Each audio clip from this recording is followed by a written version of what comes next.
আসসালামু আলাইকুম প্রিয় শিক্ষার্থীবৃন্দ। কলর লার্নিং হাবে স্বাগতম। এখন আমি ক্লাস 9-10 এর অ্যাকাউন্টিং এর যে নতুন সিলেবাস সেটার 7 নম্বর চ্যাপ্টার খতিয়ান, সেখানকার সৃজনশীল প্রশ্ন 3 নম্বরটা সলভ করব। চলো আমরা যাই, দেখি আমাদের আজকের কন্টেন্ট গুলো কি আছে, একটু দেখে নিই। এর আগে বলে রাখি, যারা তোমরা বাই দিস টাইম আমার সাথে আছো, আমার চ্যানেলটা সাবস্ক্রাইব করেছো, তোমাদেরকে অসংখ্য ধন্যবাদ। এবং যদি তোমরা কেউ আহ, এর মধ্যে আমার চ্যানেলটা সাবস্ক্রাইব করে না থাকো, তাহলে তোমাদের প্রতি রিকোয়েস্ট রইল আমার চ্যানেলটা সাবস্ক্রাইব করার। তো আজকে এই ক্লাস 9-10 এর এই পেজ নাম্বার 104 সৃজনশীলের 3 নম্বর প্রবলেমটা আমরা সলভ করব। তোমরা একটু মনোযোগ দিয়ে A to Z শুনবা, তাহলে আশা করি বুঝতে অসুবিধা হবে না। প্রত্যেকটা কথাই গুরুত্বপূর্ণ, একটা মনে রাখবা যে আমি কোথা থেকে সিকোয়েন্স গুলো কোথায় নিয়ে যাচ্ছি। তো এখানে একটা নগদান হিসাব আমরা দেখতে পাচ্ছি, একটা টি অ্যাকাউন্টের একটা ছক দেওয়া আছে। এটা টি অ্যাকাউন্ট কেন, এই যে খেয়াল করে দেখো, এই বাম পাশে ডেবিট আছে, ডান পাশে ক্রেডিট, দুই পাশে ডেবিট ক্রেডিট। তারিখ বিবরণ যা নির্দিষ্ট টাকা, এই 4টা ঘর, এই পাশে 4টা ঘর, 8টা ঘর। নগদান হিসাব, এটা নগদান হিসাবের একটা খতিয়ান।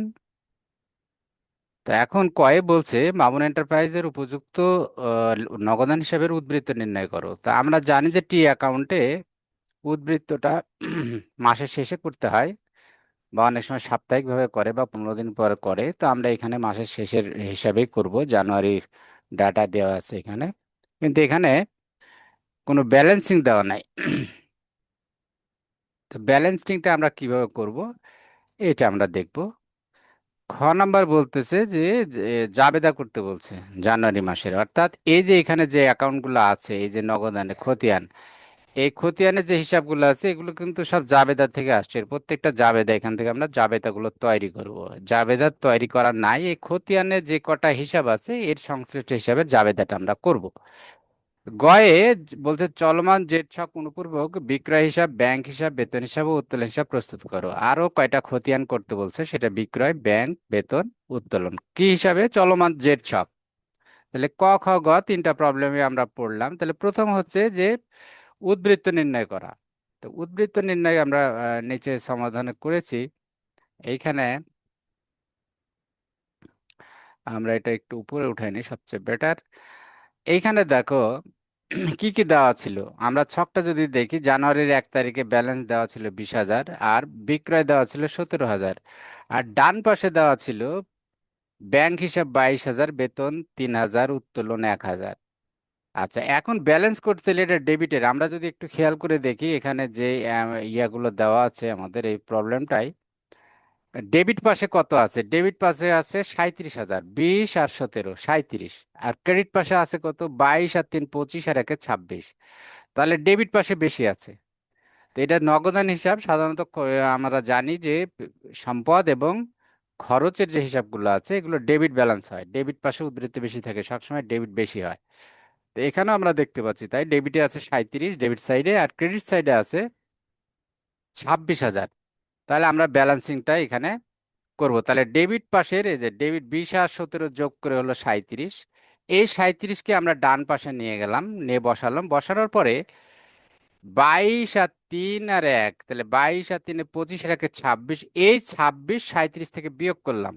তাহলে অর্থাৎ 22 আর 3 25, আর 1 26, 26-এর সাথে 37 বিয়োগ করলে এই 11 পাওয়া গেল।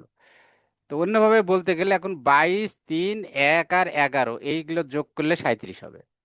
তাহলে এইখানে 11,000, এটা হচ্ছে ব্যালেন্স, এটা হচ্ছে ব্যালেন্স, ব্যালেন্স সিডি। এটা হলো ব্যালেন্স সিডি জানুয়ারির 31 তারিখ, জানুয়ারির 31 তারিখ মাসের শেষ। এটা ফেব্রুয়ারির 1 তারিখে ব্যালেন্স বিডি হিসাবে আসবে, ব্যালেন্স বিডি হিসাবে 11,000 চলে আসবে। এই ছিল 1 নম্বরের রিকোয়ারমেন্ট, ব্যালেন্সিং করা।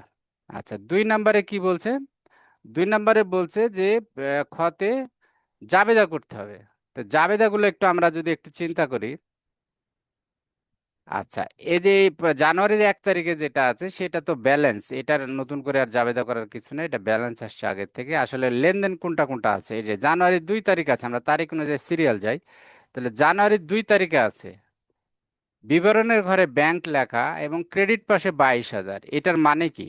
এটার মানে হচ্ছে নগদ ক্রেডিট হয়েছে 22,000 আর ব্যাংক ডেবিট হয়েছে 22,000, অর্থাৎ নগদ টাকা কমছে, নগদের ক্রেডিট পাশে লেখা এই 22,000। তার মানে নগদ টাকা কমছে এটা, এই লেনদেনের কারণে। তো নগদ কমছে তাহলে সম্পদ কমছে, নগদ ক্রেডিট হয়েছে এই জন্য নগদের ক্রেডিট পাশে, যে খতিয়ানের ক্রেডিট পাশে লেখা, তাহলে ডেবিটটা কি ছিল? ব্যাংকে জমা হয়েছে, এই যে বিবরণে যেটা আছে সেটা আর এক হাত, এটা এক হাত হচ্ছে নগদ, আর এক হাত ব্যাংক। তাহলে এখানে ক্রেডিট হয়েছে নগদ, নগদান হিসাব, আর ব্যাংক হিসাব ডেবিট, একটা জাবেদা তাহলে আমরা পেয়ে গেলাম। জানুয়ারির 15 তারিখে কি হয়েছে? এখানেও নগদান ক্রেডিট হয়েছে, নগদ টাকা কমে গেছে। তাহলে কার কারণে কমেছে? বেতনের কারণে। তাহলে বেতন খরচ, বেতন বেড়েছে, তাহলে বেতন হিসাব ডেবিট, নগদান হিসাব ক্রেডিট 3,000 এই 15 তারিখে। আর 2 তারিখটা হলো ব্যাংক হিসাব ডেবিট, নগদান হিসাব ক্রেডিট। জানুয়ারি 20 তারিখে উত্তোলন, ব্যবসা থেকে টাকা নিয়ে গেছে মালিক, তাহলে মালিক ব্যবসার টাকা কমেছে ওই জন্য ক্রেডিট হয়েছে নগদান হিসাব। তাহলে নগদ ক্রেডিট হয়েছে, তাহলে ডেবিটটাকে উত্তোলন হিসাবে বিবরণে যেটা থাকে, ক্রেডিট পাশের বিবরণে যেগুলো থাকে সেগুলো সব ডেবিট, মনে রাখবা, সেগুলো সব ডেবিট। আর এই ডেবিট পাশের বিবরণে যেগুলো থাকে সেগুলো সব ক্রেডিট। তাহলে এই কটা পেলাম আমরা। জানুয়ারি 2 তারিখ ব্যাংক হিসাব ডেবিট, নগদান হিসাব ক্রেডিট। বেতন হিসাব ডেবিট, নগদান হিসাব ক্রেডিট। জানুয়ারি 20 তারিখ উত্তোলন হিসাব ডেবিট, নগদান হিসাব ক্রেডিট। আর জানুয়ারি 17 তারিখ এই পাশে একটা আছে, এটা কি? এটা ডেবিট পাশে আছে, তাহলে নগদান হিসাব ডেবিট আর বিক্রয় হিসাব ক্রেডিট, অর্থাৎ এই বিবরণের ঘরে ডেবিটের বিবরণে যেগুলো আছে তাই এগুলো সব ক্রেডিট, আর ক্রেডিটের বিবরণে যেগুলো থাকে সেগুলো সব ডেবিট জাবেদা করার সময়। তাহলে আমরা এখানে একটু দেখে আসি আবার এখানে। তাহলে এইখানে জাবেদা প্রথম এন্ট্রি জানুয়ারি 2 আমরা কি করলাম? ব্যাংক হিসাব ডেবিট 22,000, নগদান হিসাব ক্রেডিট 22,000।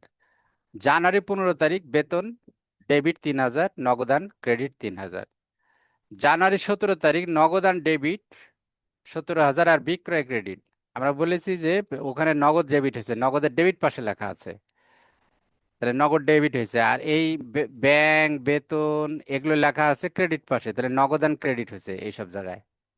উত্তোলন ডেবিট, নগদান ক্রেডিট। তাহলে আমাদের খ নম্বরের রিকোয়ারমেন্ট আশা করি তোমরা বুঝতে পেরেছো।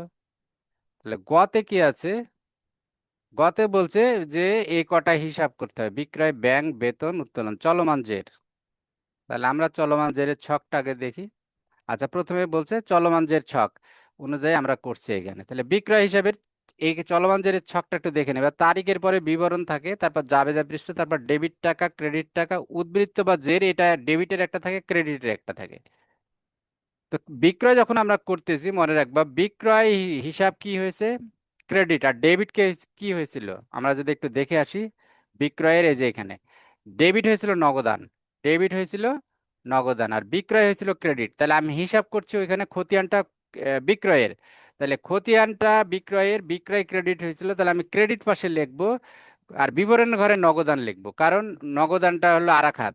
আমি বিক্রয় হিসাবের আমি খতিয়ান করতেছি, তাহলে বিবরণের ঘরে লিখবো নগদ, ডেবিটেরটা লিখবো। তাহলে বিক্রয় এখানে ক্রেডিট হয়েছে, খেয়াল করে দেখো, বিক্রয় ক্রেডিট হয়েছে, ক্রেডিট পাশে 17,000 লিখলাম, তারিখ জানুয়ারি 17। বিবরণের ঘরে নগদান লিখলাম, কারণ ডেবিট হয়েছে ওখানে নগদান, এটা বিক্রয়ের হিসাব, বিক্রয় হয়েছে ক্রেডিট, ক্রেডিট পাশে টাকাটা লিখলাম 17,000। বিবরণে লিখলাম তার অপোজিটটা, তার আর এক হাত, ডেবিট কে ছিল? নগদান, এটা লিখলাম। লিখে আগে কোনো ব্যালেন্স ছিল না, তাহলে এইটা যেহেতু ক্রেডিট পাশে লিখেছি এই ফিগারটাও ক্রেডিট পাশে চলে যাবে, তাহলে এই ব্যালেন্স থাকলো 17,000। বিক্রয়ের কাজ শেষ। এবার আসছে ব্যাংক, ব্যাংকও একটা এন্ট্রি আছে, ব্যাংক ডেবিট করেছি আমরা, আর নগদানকে করেছিলাম ক্রেডিট। তাহলে ব্যাংক জানুয়ারি 2 তারিখের ঘটনা, তাহলে ব্যাংকে করেছিলাম আমরা ডেবিট, তাহলে ডেবিট পাশে 22,000 টাকাটা লিখলাম, আর বিবরণের ঘরে লিখলাম নগদ, নগদান হিসাব। ক্রেডিট হয়েছিল নগদান, ব্যাংক হয়েছিল ডেবিট। তাহলে উদ্বৃত্তের ঘরে এখানে এসে ডেবিট পাশেই হবে, কারণ আমি এখানে ডেবিট লিখছি, এখানে আমি উদ্বৃত্তের ঘরে ডেবিটে লিখবো, আর কোনো এন্ট্রি নাই, একটা এন্ট্রি শেষ। দেন বিক্রয় গেল, ব্যাংক গেল, এরপরে আসছে বেতন। বেতনকেও খেয়াল করে দেখো, বেতন হিসাবকে ডেবিট করা হয়েছিল এবং নগদ ছিল ক্রেডিট, নগদ টাকা চলে গেছে, বেতন দেওয়া হয়েছে, নগদ টাকা কমে গেছে, তাহলে বেতনের আমি এটা খতিয়ান। তাহলে বেতনকে ডেবিট করছিলাম, তাহলে টাকাটা আমি ডেবিট পাশে লিখবো, 3,000 টাকা। কত, জানুয়ারির 15 তারিখে আমি টাকাটা, বেতনের টাকাটা ডেবিটের করেছিলাম বেতনকে, এই জন্য টাকাটা ডেবিটের ঘরে লিখলাম, বিবরণটা লিখলাম নগদান। সবসময় বিবরণ হবে উল্টাটা, ক্রেডিটটা, তাহলে ক্রেডিট করেছিলাম নগদানকে, যেহেতু ডেবিটে লিখলাম আমার উদ্বৃত্তের ঘরেও ডেবিটে লিখবো, ঝামেলা শেষ। এবারে উত্তোলন।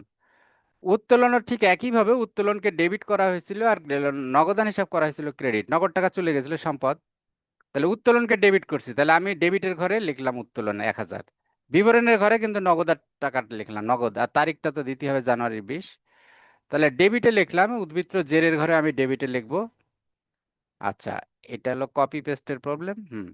তাহলে এর উদ্বৃত্ত থাকলো ডেবিট 1,000, ডেবিট 1,000। তাহলে আমরা দেখলাম যে উত্তোলন এটা একটা খরচের খাত, এই জন্য ডেবিট ব্যালেন্স। বেতন খরচ, ডেবিট ব্যালেন্স 3,000।